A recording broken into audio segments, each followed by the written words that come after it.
കല്യാണിക്കുട്ടി എവിടെ? അതോ കല്യാണിക്കുട്ടി.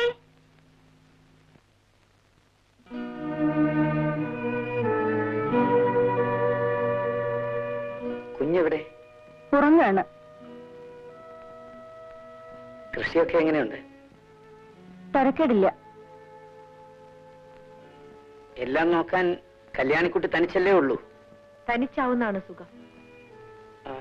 ബോംബെക്ക് താമസം മാറ്റുന്നു എന്ന് പറഞ്ഞിട്ട് എന്തായി? അങ്ങനൊക്കെ പറയുന്നുണ്ട്. എനിക്കെന്തോ കല്യാണിക്കുട്ടി ഇങ്ങനെ തനിച്ചു നിൽക്കുമ്പോ. അതിന് ആ കുട്ടിക്ക് അങ്ങനെ ഒരു വിചാരമില്ല. ഭവാനി, നീ അപ്പുറത്ത് പോയി പണി വല്ലതും ഉണ്ടെങ്കിൽ നോക്ക്. ബാക്കിയുള്ളവരുടെ വേവലാതി നീ എന്താ മനസ്സിലാക്കാത്ത കുട്ടി? എന്റെ കത്തിന് എന്താ മറുപടി അയക്കാഞ്ഞത്?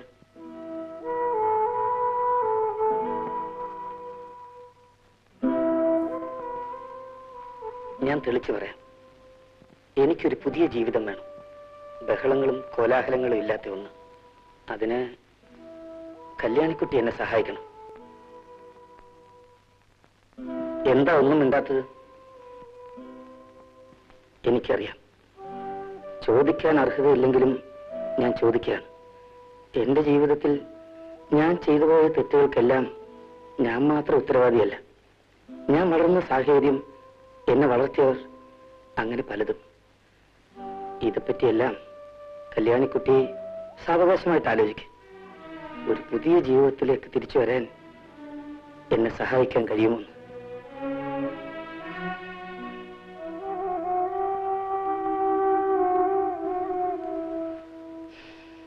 ഞാൻ മറുപടിക്കായി കാത്തിരിക്കും.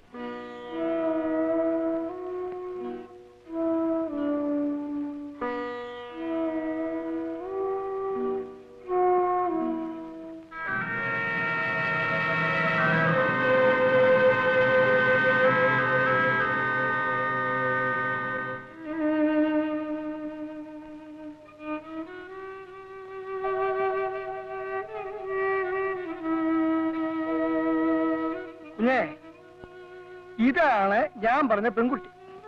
കുഞ്ഞിന്റെ ഒരു വാക്കേ വേണ്ടൂ. അടുത്ത മാസം വിവാഹമാണ്. എന്റെ കാര്യങ്ങൾ ഇനി അങ്ങോട്ട് ഞാൻ തന്നെ തീരുമാനിക്കുന്നതല്ലേ അതിന്റെ ഭംഗി. അഡ്വൈസ് വേണ്ടപ്പോ ചോദിച്ചോളാം.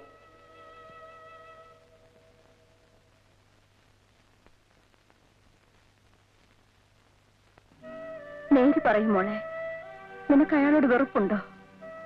ഒറ്റ വാക്ക് പോരൂന്നുള്ള ഒറ്റ വാക്ക് മതിയായിരുന്നു പഴയ കല്യാണിക്കുട്ടിക്ക് ഒപ്പം ഇറങ്ങിപ്പോവാൻ. പക്ഷേ ഇന്ന് ലക്ഷ്മിയടത്തിയുടെ മനസ്സിന് സ്വല്പം ആശ്വാസം തരും മോളെ.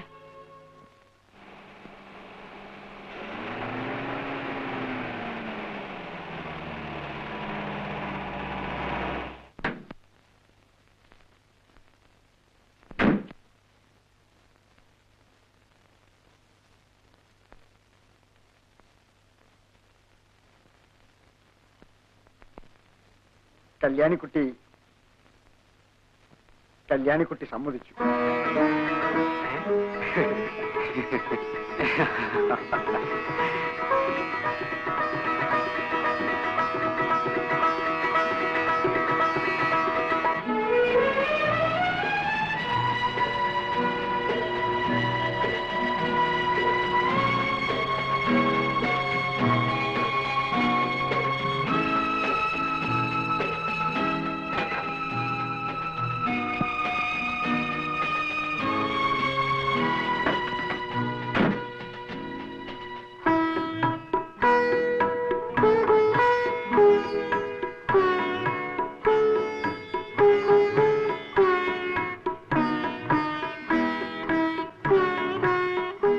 അങ്കിളെവിടെ?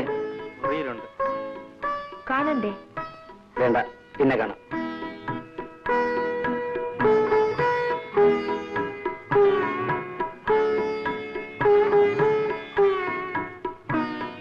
അമ്മ എവിടെ?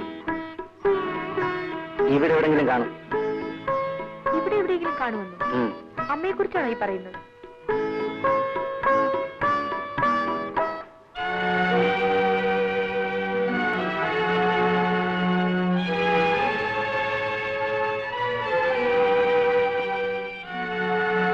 അമ്മേ,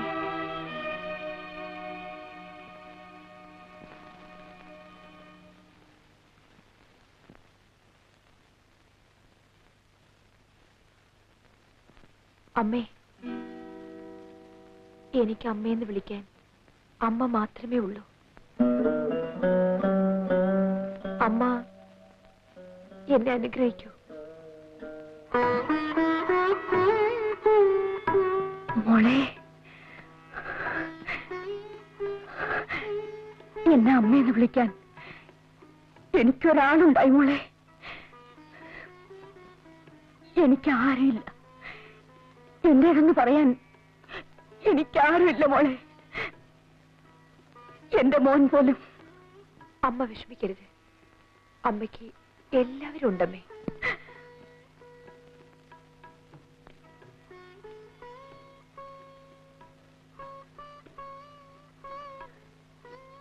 എന്റെ മോള് ഞാനൊരു കാര്യം ചോദിച്ചാൽ മോൾ എനിക്ക് തരൂ? ഞാനോ? ഞാനെന്താ അമ്മയ്ക്ക് തരേണ്ടത്? ഈ മോനെ മോൾ എനിക്ക് തരണം.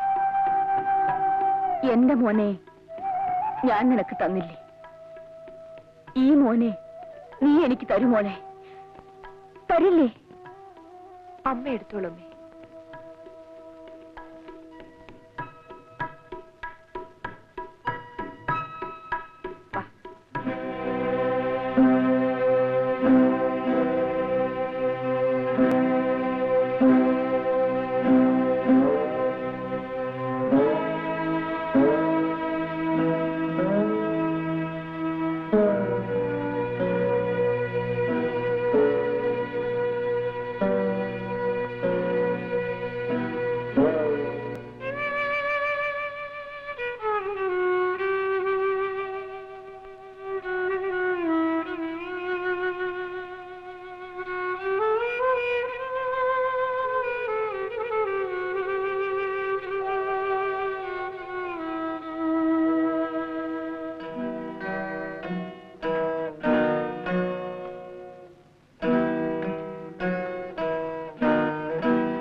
ശോഭയോട് ഒരുമിച്ച് എപ്പോഴെങ്കിലും പുറത്തു പോയിട്ടുണ്ടോ?